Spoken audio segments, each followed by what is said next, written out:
Subscribe करें और bell दबाएं ताकि कोई खबर रह न जाए।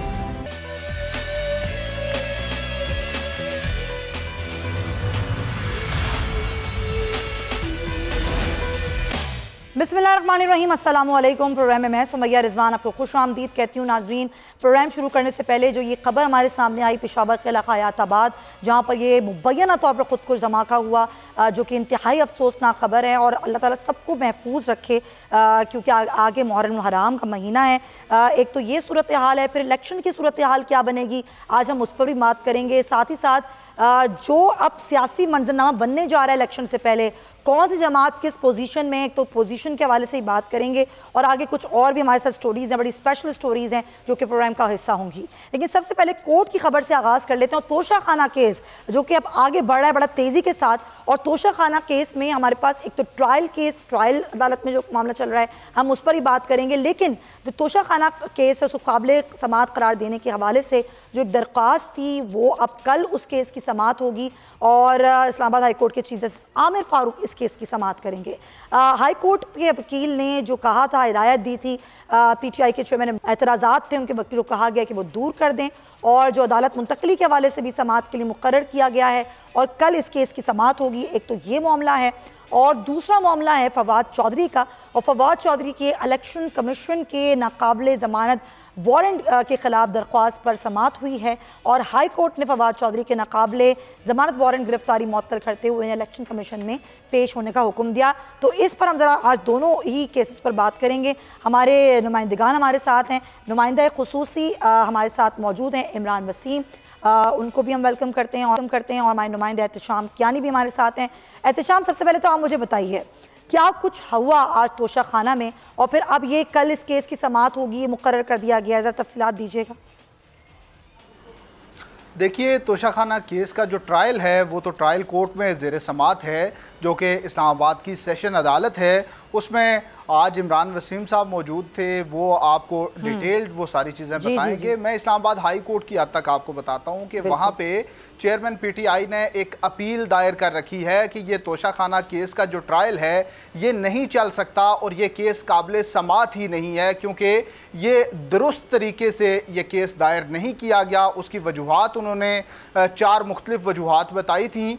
तो उस बुनियाद पर जो अपील दायर की गई है, उस अपील पर अब कल समाअत होगी। इस्लामाबाद हाई कोर्ट में दायर अपील पर अब एतराज़ात ख़त्म हो चुके हैं और कल जो समाअत होगी उसमें इब्तदाई तौर पर रिलीफ चेयरमैन PTI ने यह मांग रखा है कि जो केस का ट्रायल है उसको हाई कोर्ट में ज़ेरे समाअत अपील का फैसला होने तक रोक दिया जाए, क्योंकि अगर ट्रायल पैरेलल चलता रहा तो फिर उनकी जो ये रिलीफ है उनका वो उससे महरूम हो जाएंगे। तो कल चीफ जस्टिस आमिर फारूक इस पर समाअत करेंगे। इसके अलावा 6 मुकदमात चेयरमैन PTI के खिलाफ जो इस्लामाबाद की सेशन अदालत में दीगर ज़ेर समाअत हैं, उसमें 9 मई के वाक़यात के बाद दर्ज मुकदमात भी हैं। उनकी अदालत मुंतकिली की दरख्वास्त दायर कर रखी है, क्योंकि उसी अदालत से शाह महमूद कुरैशी, असद उमर के केस का फ़ैसला आ चुका है और अदालत ने उनकी ज़मानत की दरख्वास्तें खारिज कर दी हैं। तो चेयरमैन PTI की ये एप्रीहेंशन है इस खदशे की बुनियाद पर कि बाकियों की अगर ज़मानत उन्होंने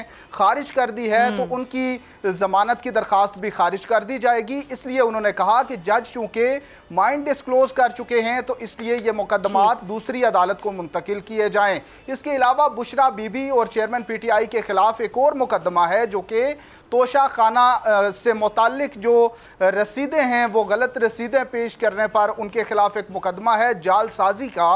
उस मुकदमे में चेयरमैन PTI और बुशरा बीबी दोनों की दरखास्तें हैं कि ये मुकदमा भी दूसरी अदालत को मुंतकिल कर दिया जाए। तो चेयरमैन PTI की जो हाई कोर्ट में अपील है तोशा खाना केस से मुताल्लिक, केस काबिल समाअत करार देने के फैसले के खिलाफ, उस पर समाअत कल इस्लामाबाद हाई कोर्ट के चीफ जस्टिस आमिर फारूक करेंगे। वो करेंगे, बिल्कुल ऐसा ही है। ठीक है, ये इस्लामाबाद हाई कोर्ट का अहवाल था। एहतशाम, आप हमें बता रहे थे। अच्छा इमरान वसीम, आज ट्रायल कोर्ट में क्या हुआ? कल की समाअत के बाद आज क्या सूरत हाल रही ट्रायल कोर्ट में?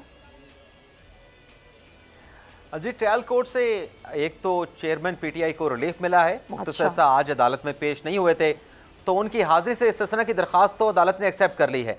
लेकिन इसके अलावा बैरिस्टर गोहर अली जो कि चेयरमैन PTI के वकील हैं, उनकी जानिब से इस मुकदमे की समाअत करने वाले जो जज हैं दिलावर हुमायूं साहब, उन पे एतराज़ उठाया गया था। एतराज़ ये उठाया गया कि उनका फेसबुक अकाउंट है, फेसबुक पेज है, जिसमें उन्होंने 2014 में कोई चेयरमैन PTI के खिलाफ पोस्टें कर रखी हैं।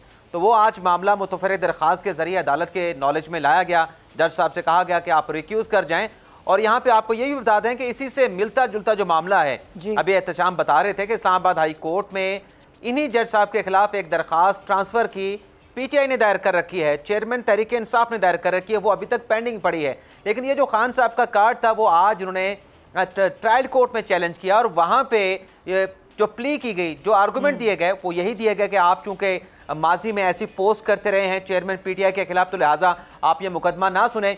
बल्कि केस की समाअत के दौरान जो वकील थे PTI के और इलेक्शन कमीशन के, उनके दरमियान तकरार भी हुई, क्योंकि कुछ तस्वीरें भी अदालत में दिखाई गई। अच्छा। जज साहब ने कहा कि ये तो ऐसा ही है कि जैसे सोशल मीडिया के ऊपर ट्रोलिंग होती है, आप अदालत में बजाय इसके कि आप इसको फाइल करते, आप तस्वीर दिखा के ट्रोलिंग कर रहे हैं। आप बैरिस्टर हैं, आप एक सियासी जमात के वर्कर नहीं हो सकते। और जो इलेक्शन कमीशन के वकील थे उन्होंने कहा कि ये जज पे जितना गंद उछाल सकते थे इन्होंने उछाल दिया। तो फिर दूसरी तरफ से कहा गया चेयरमैन PTI के वकील की तरफ से कि ये जो गंद उछालने वाली बात कर रहे हैं, आप तो जजों के घर तक चले गए हैं, घरों तक जा घुसे हैं।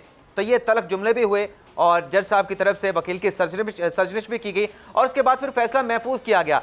तो जो फैसला महफूज फिर बाद में अनाउंस किया गया, उसमें खान साहब की, क्योंकि इलेक्शन कमीशन के वकील कह रहे थे कि वो चूंकि अदालत में पेश नहीं होते, 7 माह 8 माह से मुकदमा चल रहा है, हर पेशी के ऊपर इस्तिस्ना की दरख्वास्त आ जाती है, ये कैसा मुल्ज़म है जो हाजिर पे नहीं होता, इस्तिस्ना की दरख्वास्त भी आ जाती है, तो ये कोई फंडामेंटल राइट तो नहीं है।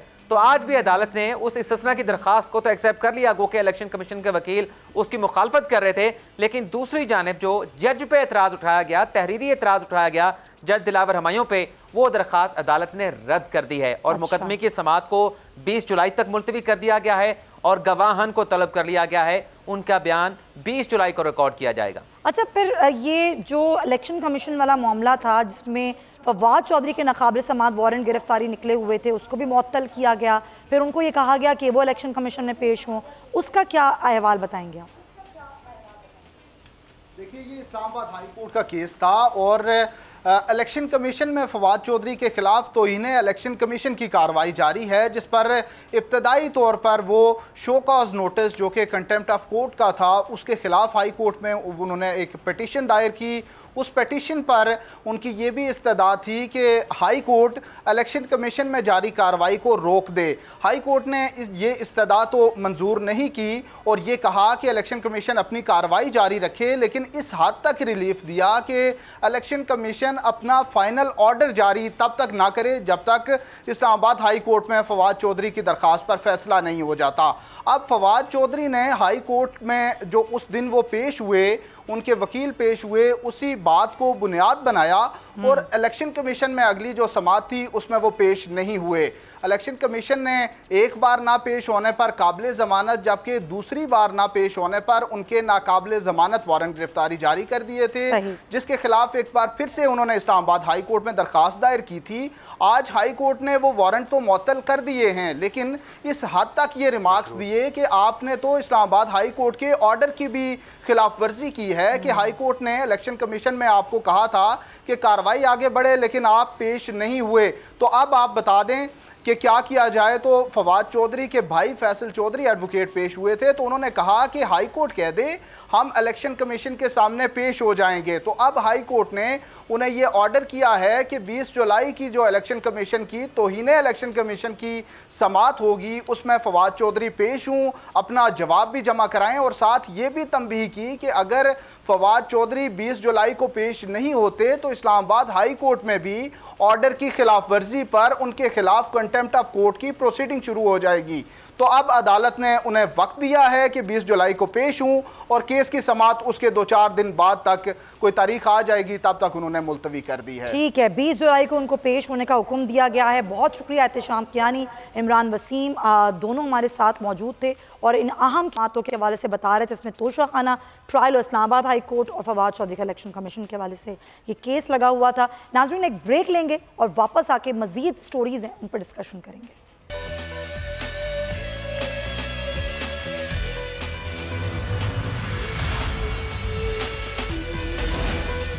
वेलकम बैक नाजरीन। कुछ मुल्क की सियासी सूरत हाल की बात करेंगे तो अगस्त के दूसरे हफ्ते में मौजूदा हुकूमत की आइनी मुद्दत ख़त्म होने से पहले ही आइंदा आम इंतखाबात की तारीख और निगरां हुकूमत के सरबरा और काबीना के अरकान के बारे में फैसला किया जाना है। आइन के तहत अगर कौमी असम्बली अपनी मुद्दत पूरी कर लेती है तो 60 रोज़ के अंदर इंतखाबात कराए जाते हैं, लेकिन अगर असम्बली वक्त से पहले एक दिन पहले भी तहरीर हो जाए तो निगरां हुकूमत को इंतखाबात कराने के लिए 90 रोज़ का वक्त मिलेगा। मिसाल के तौर पर अगर 1 जुलाई को असम्बली की मुद्दत ख़त्म हो रही है और वो 29 जून को तहरीर हो जाए तो 90 रोज़ के अंदर अंदर इलेक्शंस करवाने होंगे। अब तमाम तर नजरें इलेक्शन कमीशन की तरफ हैं और ख़बर यह है कि अब पाकिस्तान मुस्लिम लीग और पीपल्स पार्टी दोनों में इस बात पर इत्तेफाक हो गया है कि 8 अगस्त को यानी कि एक हफ्ते पहले ही असम्बलियाँ जो हैं वो तहलील कर दी जाएंगी। अब इस सूरत में 90 रोज़ में इलेक्शंस होंगे और अब सूरत हाल क्या बनेगी, क्योंकि अगर हम पाकिस्तान तहरीक इंसाफ की बात करें तो धड़ों में तब्दील हो गई है। एक तरफ हमने देखा इस्तेकाम पाकिस्तान पार्टी बन गई, फिर PTI पार्लियामेंटेरियंस का वजूद कल सामने आया। इससे कबल हमने देखा था PTI हकीकी जो है वो भी सामने आई थी। अच्छा, साथ ही साथ मरियम औरंगजेब जो हैं वो 8 अगस्त को असम्बली तहलील होने की तरदीद भी करती हुई नजर आई, लेकिन पाकिस्तान पीपल्स पार्टी ये चाहती है कि 8 अगस्त को असम्बली तहलील हो जाए। लेकिन पाकिस्तान मुस्लिम लीग नून के अक्सर जो वजीर हैं, वुज़रा हैं, वो ये कह रहे हैं कि हमारा ऐसा कोई इरादा नहीं है।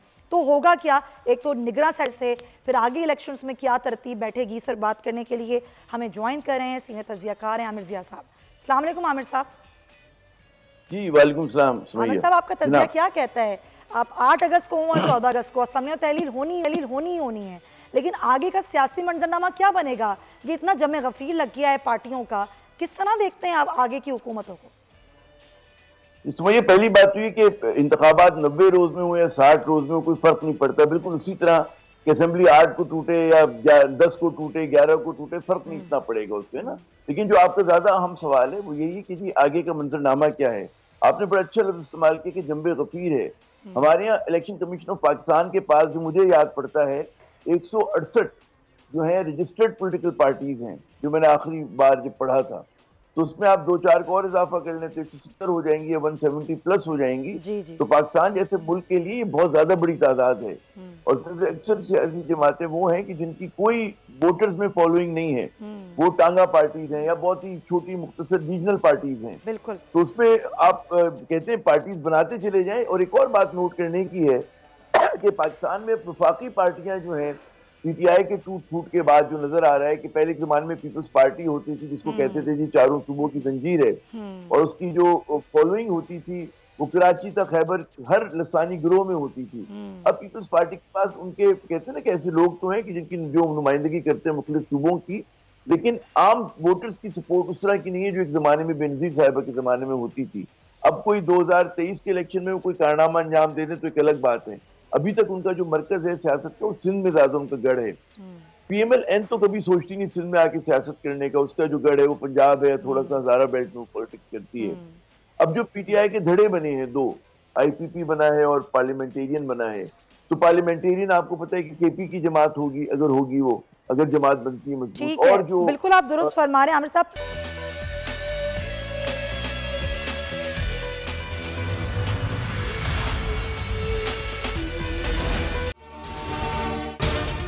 अगर आपको ये वीडियो पसंद आई है तो सब्सक्राइब करें और बेल आइकन पर क्लिक करें। मुल्क मुस्तहकम मईशत की तरफ गामजन, स्टॉक एक्सचेंज भी मुस्बत रुख दिखाने लगा। मईशत की सूरत हाल बेहतरी की तरफ जा रही है। हम IMF के कर्जा मिलने के बाद इस सूरत हाल को बेहतर मजीद कैसे कर सकते हैं? कर्ज बहाली के रोशन इम्कान। बोल ने निभाई अपनी सहाफती जिम्मेदारियाँ, महंगाई से परेशान आवाम के लिए उठाई आवाज। रिपोर्टर और इक़्तिसादी माहिरीन के सबसे बड़े पैनल के साथ बोल की मिशन मईशत की सबसे बड़ी ट्रांसमिशन 63% आवाम ने देखी अपनी स्क्रीन पर। अगर 21वीं सदी की हम इंडस्ट्री की कोई बात करें तो उसमें फिर इंफॉर्मेशन टेक्नोलॉजी जो है वो टॉप पर आती है। अपनी रवायात को बरकरार रखते हुए बोल अवामी मसाइल को उजागर करने में सबसे आगे। देखिए बोल की अगली ट्रांसमिशन में मोबाइल लोन ऐप का बड़ा स्कैम कैसे हुआ बेनकाब। साइबर क्राइम सर्कल रावलपिंडी की मुख्तलिफ इलाकों में कार्रवाइयां, ब्लैकमेलिंग में मुलविस ऑनलाइन लोन ऐप्स के 9 मुल्जिमान गिरफ्तार कर लिए गए हैं। अगर इस स्कैंडल से मुताल्लिक आपके पास हैं हकाइक तो बनिए बोल इन्वेस्टिगेशन का हिस्सा। आपकी शनाख्त और तमाम तर मालूमात खुफिया रखी जाएंगी, तो बस हमें ईमेल करें या व्हाट्सएप करें 0337 0310 377।